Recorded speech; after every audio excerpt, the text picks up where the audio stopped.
Good morning, good morning. God bless you guys. It's really early. It's Sunday morning. It's only about 7:40 a.m. I'm going to be making a delicious coffee cake. I'm pretty sure this is going to be bomb because there's going to be sour cream in it. And if you don't know, sour cream really adds a lot of moisture to your cakes and also to applesauce. So I'm making the trussel that goes on top of the coffee cake. So I already started to put some flour, some packed brown sugar, and some cinnamon and sea salt. Now I'm about to add 1.5 sticks of unsalted butter to make the trussel. I'm gonna mix it with my hands, and it should look like a crumble. And the recipe says to refrigerate. Once I refrigerate it, then I'll start working on the actual cake part. And also too, check the description box if you would like to know this recipe. You want to follow it as well. Actually following off of Pinterest. So look in the description box, or I may leave it in the comment section, or both. Okay, so now I'm going to be starting on the cake part. I just realized my butter is not cold. This recipe calls for cold butter for the trussel part.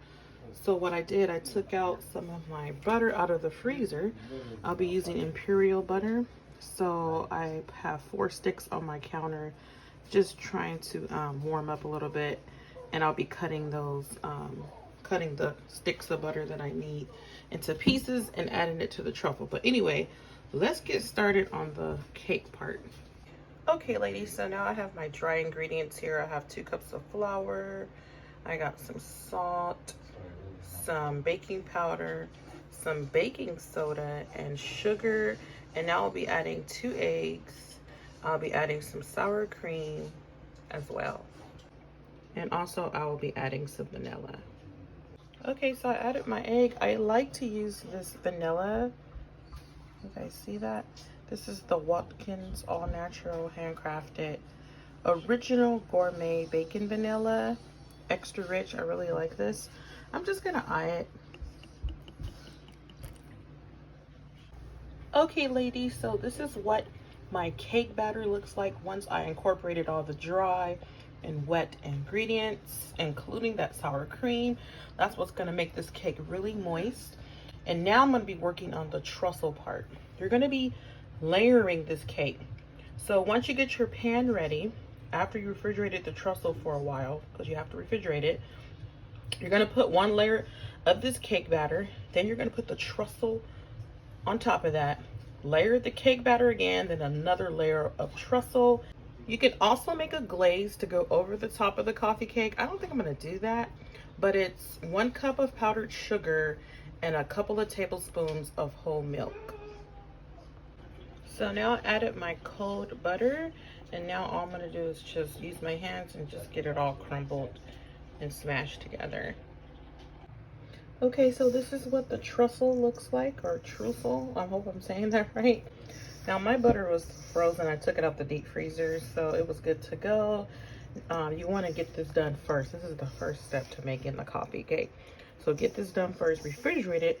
Then you're gonna go into making the cake part, and then take this out after you're done making the cake part, layer it, and you're gonna bake it in the oven at 350 degrees. Okay guys, so I have my first layer of cake batter laid down here on my Pyrex dish, as you can see. And I went ahead and just sprayed it with some avocado oil. I really like this avocado oil I've picked up from Costco. I'll show you guys exactly which one. You can get this in a 2-pack at Costco for about 10, 11 bucks, maybe 12. Okay, so I have my first layer of the trussel on here. Now time to add the second layer of cake batter.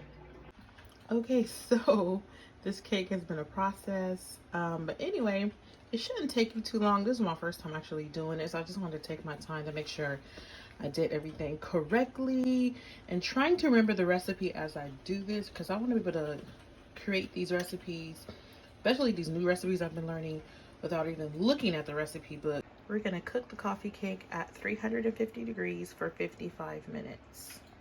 There it goes, and I'm pretty sure it's gonna taste so good. We just love the smell of cinnamon sugar, right? It's like the best. Okay, ladies, so I completed the coffee cake.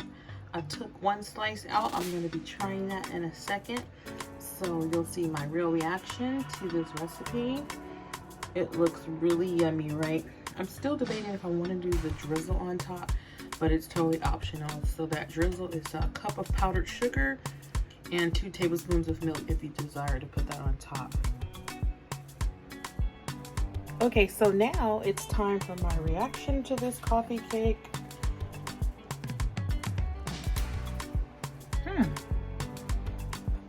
I like it. Pretty moist. The bottom is a little hard, and I'm thinking because maybe I should have put butter instead. I like it. It's really good and moist, not dry.